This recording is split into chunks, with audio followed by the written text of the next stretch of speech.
अक्षांश एवं देशांतर। यहाँ से सबसे ज़्यादा एग्जाम में प्रश्न भी पूछे जाते हैं अक्षांश और देशांतर, और बहुत सारे कंफ्यूज भी यहाँ स्टूडेंट के रहते हैं। मैं आपको सभी ये कंफ्यूज दूर करने की कोशिश करूँगा। यहाँ पे सबसे ज़्यादा प्रश्न एग्जाम में पूछे जाते हैं। दोस्तों सबसे पहले अक्षांश और देशांतर में अपन बात करेंगे देशांतर की। और अगर देशांतर की बात करते हैं तो देखो ये अपनी पृथ्वी है, ये अपना ग्लोब, अपनी पृथ्वी। और दोस्तों इस पृथ्वी पर एक साइड में इधर उत्तर की तरफ ये है उत्तरी ध्रुव, या इसको कहा जाता है नॉर्थ पोल या उत्तरी ध्रुव। और एक तरफ इसी उत्तरी ध्रुव का जो प्रतिध्रुव केंद्र होता है या एंटीपोड केंद्र जो होता है उसको कहा जाता है दक्षिणी ध्रुव। दोस्तों ये जो उत्तरी ध्रुव होता है, उत्तरी ध्रुव, इस उत्तरी ध्रुव का निर्धारण तो ध्रुव तारे के द्वारा होता है, ध्रुव तारे के द्वारा। तो सबसे पहले तो निर्धारित होगा उत्तरी ध्रुव है, और उसके बाद उसके एंटीपोड या प्रतिध्रुव केंद्र को कहते हैं दक्षिण ध्रुव है। और इस उत्तरी ध्रुव को दक्षिण ध्रुव से मिलाने वाली ये जो खड़ी काल्पनिक रेखाएं होती हैं इनको देशांतर रेखा कहा जाता है। दोस्तों ये जो देशांतर रेखाएं होती हैं ये पृथ्वी पर, ग्लोब पर यूं खींची जाती हैं ऐसे। इसलिए जितनी भी देशांतर रेखाएं होती हैं, जितनी भी देशांतर रेखा होती हैं, वो सारी की सारी देशांतर रेखाएं अर्धवर्तीय होती हैं। अर्धवर्तीय। और ये कई बार एग्जाम में प्रश्न पूछा गया है कि भाई देशांतर रेखाएं कैसी होती हैं। तो ऑप्शन होता है अर्धवर्तीय, पूर्णवर्तीय, समानांतर, इस प्रकार से। तो अपना उत्तर होगा उसमें अर्धवर्तीय। अब ये जो देशांतर रेखा है, इन देशांतर रेखाओं में पृथ्वी के लगभग ये जो बीचों बीच से जो देशांतर गुजरती है उसको कहा जाता है 0 डिग्री देशांतर। इसको 0 डिग्री देशांतर कहते हैं। या इसी को कहते हैं, इसी का एक नाम और है, इसी को कहते हैं प्रधान यामोत्तर। या दोस्तों इसी को कहते हैं गिरिनविच रेखा। और ये जो गिरिनविच रेखा है, ये गिरिनविच रेखा या ये प्रधान यामोत्तर या ये 0 डिग्री देशांतर, दोस्तों ये यहां एक देश है जिसका नाम है इंग्लैंड, और इंग्लैंड की राजधानी है लंदन। और लंदन में एक शहर है जिसका नाम है ग्रीनविच शहर। और ये ग्रीनविच शहर में एक वेधशाला है जिसका नाम है रॉयल वेधशाला। दोस्तों ये ग्रीनविच रेखा इंग्लैंड की राजधानी लंदन के ग्रीनविच शहर में स्थित रॉयल वेधशाला से होकर के गुजरती है। और इस रॉयल वेधशाला से होकर के गुजरती है, इस ग्रीनविच शहर से होकर के गुजरती है, इसलिए इसको ग्रीनविच रेखा कहा जाता है।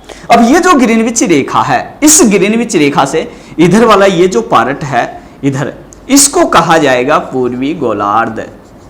इसको अपन कहेंगे पूर्वी गोलार्ध। इधर वाला ये जो आधा गोला है इसको हम कहेंगे पश्चिमी गोलार्ध। अब दोस्तों यहां से ये जो ग्रीनविच रेखा है इसके इधर पूर्वी गोलार्ध में इधर यूं इस प्रकार से, और पूर्वी गोलार्ध में अधिकतम देशांतर रेखाएं खींची जाती हैं 180 पूर्व में, 180 पश्चिम में। इस प्रकार से दोस्तों कुल देशांतर रेखाएं हुई, कुल देशांतर रेखाएं हुई 360। अब यहां ये देखो सीधा सा है 180 पूर्व में और 180 पश्चिम में, तो टोटल हुई कितनी 360। कई बार एग्जाम में ऐसा प्रश्न पूछा गया है कि कुल देशांतर रेखाओं की संख्या कितनी होती है। तो यहां पर एक प्रश्न तैयार हो गया, कुल देशांतर रेखा कितनी 360। अब यहां पर कई स्टूडेंट यहां पर कंफ्यूज होते हैं, वो इनको 361 बताते हैं या 361 मान लेते हैं।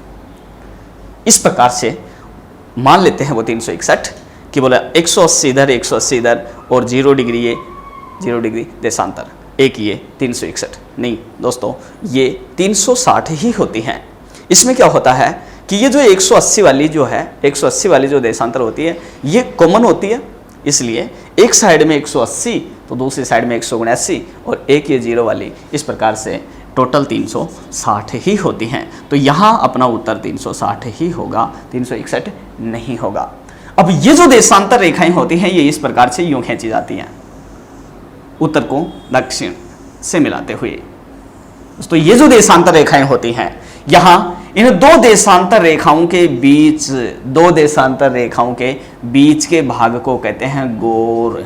दो देशांतर रेखाओं के बीच के भाग को गोर कहते हैं। यहाँ एक और प्रश्न तैयार हो गया, प्रश्न एग्जाम में आता है कि दो देशांतर रेखाओं के मध्य भाग को क्या कहा जाता है। तो दो देशांतर रेखाओं के मध्य भाग को क्या कहते हैं? गोर। कई बार यहाँ से प्रश्न आता है कि ये दो देशांतर रेखाओं के बीच में दूरी कितनी होती है। तो दोस्तों अगर दो देशांतर रेखाओं के बीच में अगर दूरी की बात करें तो ये दूरी होती है 111.32 किलोमीटर। लेकिन यहाँ पर ध्यान रहे कि ये जो 111.32 किलोमीटर की जो दूरी है ये केवल और केवल पृथ्वी के बीचों बीच से गुजरने वाली भूमध्य रेखा के पास में ही होती है, भूमध्य रेखा के पास ही होती है। उसके बाद अगर आप भूमध्य रेखा से उत्तर की तरफ जाओगे तो भूमध्य रेखा से उत्तर की तरफ धीरे धीरे दो देशांतरों के मध्य की दूरी घटती है और घट करके ये ध्रुवों के ऊपर जाकर के 0 किलोमीटर हो जाती है। तो कई बार यहां से भी एक प्रश्न पूछा जाता है कि दो देशांतर रेखाओं के मध्य की दूरी विषुवत रेखा से ध्रुवों की ओर जाने पर घटती है या बढ़ती है। तो यहाँ पर अपन याद रखेंगे, ध्यान रखेंगे कि ये दो देशांतर रेखाओं के बीच की दूरी ध्रुवों की ओर जाने पर लगातार घटती है और घट करके और अंत में 0 किलोमीटर हो जाती है। अब दोस्तों ये तो थी बात देशांतर रेखाओं की। अब अपन बात करते हैं भाई अक्षांश रेखाओं की। अक्षांश, और ये जो अक्षांश रेखाएं होती हैं दोस्तों, अक्षांश रेखाएं हमारी पृथ्वी के ऊपर है, ये हमारे ग्लोब के ऊपर है, ये तिरछी खींची गई है, तिरछी पूर्व से पश्चिम की ओर। इस प्रकार से अपन देखते हैं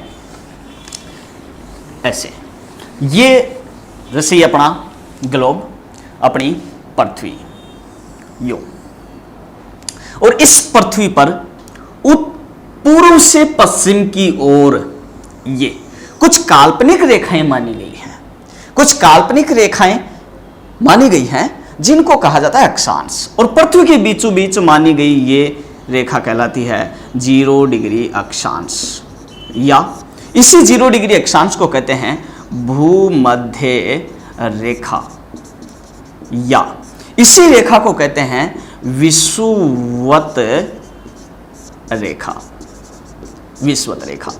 और दोस्तों ये जो 0 डिग्री अक्षांश होती है, भूमध्य रेखा होती है, विषुवत रेखा होती है, ये पूर्व से पश्चिम की ओर खींची गई है और ये होती हैं इस प्रकार से खींची जाती है पूर्व से पश्चिम की ओर और पूरी पृथ्वी के चारों तरफ ऐसे घूम के आती हैं। इसलिए दोस्तों ये जो अक्षांश रेखाएं होती हैं ये होती हैं एक पूर्ण वृत्त।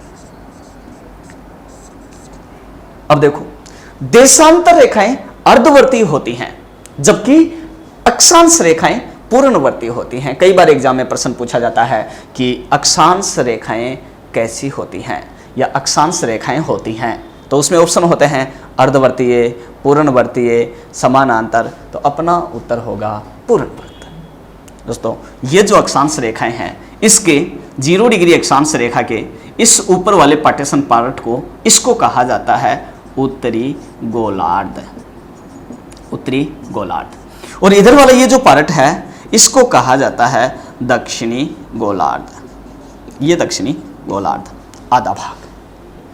अब इस उत्तरी गोलार्ध में 1 2 3 4 5 इस प्रकार से अधिकतम 90 डिग्री अक्षांश खींची जाती है, 90 डिग्री उत्तर में और 90 डिग्री ही दक्षिण में, 90 डिग्री साउथ में।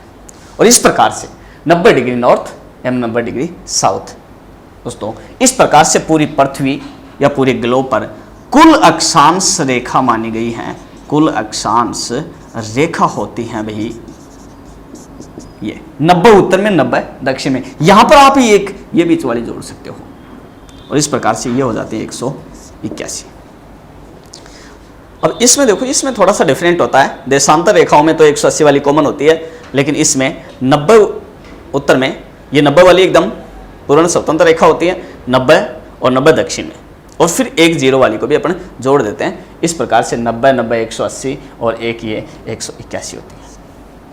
लेकिन ये पूर्ण वर्त होती हैं, सभी की सभी पूर्ण वर्त होती हैं। और अगर वर्त की बात करें तो वर्त फिर अपने, एक तो ये 90 डिग्री वाला वर्त नहीं बनेगा, एक 90 डिग्री साउथ वाला वर्त नहीं बनेगा, दो वर्त कम हो जाएंगे इसमें। और अगर वर्त कम कर देते हैं तो एक और प्रश्न तैयार हो जाता है, प्रश्न एग्जाम में पूछा जाता है कि कुल अक्षांश वर्त कितने होते हैं। तो स्टूडेंट्स, ये अक्षांश वर्त की अगर बात करें तो ये हो जाते हैं 179। अब देखो, अगर इस पृथ्वी के ऊपर अपन बात करें तो देखो, अपनी पृथ्वी का एक बात मैं आपको बीच में बताना चाहूंगा, इसका अक्षीय झुकाव होता है, अपनी पृथ्वी का अक्षीय झुकाव होता है 23.5 डिग्री का।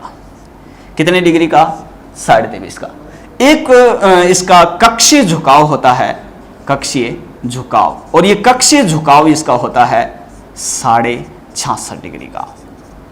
अब यहां से भी कई बार प्रश्न पूछे गए एग्जाम में कि पृथ्वी का अक्षीय झुकाव कितना होता है, तो उत्तर होगा 23.5। पृथ्वी का कक्षीय झुकाव कितना होता है, तो उत्तर होगा 66.5। अब ये जो पृथ्वी का अक्षीय झुकाव है, इस अक्षीय झुकाव के आधार पर पृथ्वी पर दो रेखाओं का निर्धारण किया गया है। एक ये 23.5 डिग्री उत्तर में, और एक ये 23.5 डिग्री दक्षिण में। दोस्तों, ये 23.5 डिग्री उत्तरी अक्षांश को, इसको तो नाम दिया गया है कर्क रेखा। कौन सी रेखा? कर्क रेखा। ये बीच वाली अपनी भूमध्य रेखा आई गई, भूमध्य रेखा, और इसको नाम दिया गया है मकर रेखा। तो यहां एक और प्रश्न पूछा जाता है कि कर्क रेखा और मकर रेखाओं का निर्धारण किसके आधार पर होता है, तो उत्तर होगा अक्षीय झुकाव के आधार पर। फिर अगर कक्षीय झुकाव की बात करें तो कक्षीय झुकाव 66.5 का, और ये जो कक्षीय झुकाव है 66.5 का, इस कक्षीय झुकाव के आधार पर पृथ्वी पर दो रेखाओं का निर्धारण और किया गया है। उसमें एक है 66.5 नॉर्थ में यानी उत्तर में, और एक है 66.5 साउथ में यानी दक्षिण में। दोस्तों, इस 66.5 डिग्री उत्तरी अक्षांश को, इसको कहा जाता है आर्कटिक वर्त।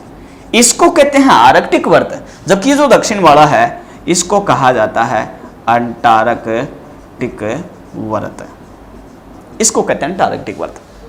अब कई बार एग्जाम में यहां से प्रश्न पूछा जाता है कि आर्कटिक और अंटार्कटिक वर्तों का निर्धारण किसके आधार पर होता है, तो ये इसका उत्तर हो जाएगा पृथ्वी का कक्षीय झुकाव।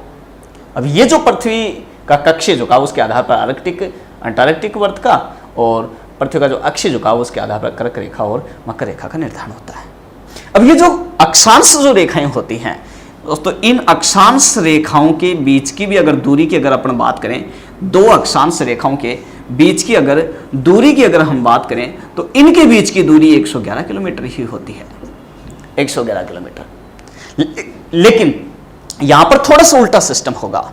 दो देशांतर रेखाओं के बीच की दूरी भूमध्य रेखा से ध्रुवों की ओर जाने पर घटती है, जबकि अक्षांश रेखाओं के बीच की दूरी भूमध्य रेखा से ध्रुवों की ओर अगर जाओगे तो धीरे धीरे धीरे धीरे ये बढ़ेगी, और बढ़ करके ये ध्रुवों पर बढ़ करके ये यहां पर हो जाती है 111.17 किलोमीटर, बस इतनी सी बढ़ती है ये। लेकिन प्रश्न एग्जाम में पूछते हैं कि दो अक्षांश रेखाओं के बीच की दूरी ध्रुवों की ओर जाने पर घटती है या बढ़ती है, तो यहाँ उत्तर होगा कि ये दूरी बढ़ती है, जबकि देशांतर रेखाओं की दूरी घटती है।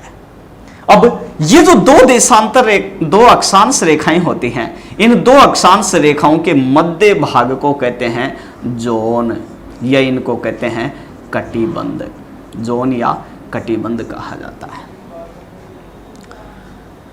तो इस प्रकार से ये अक्षांश रेखाएं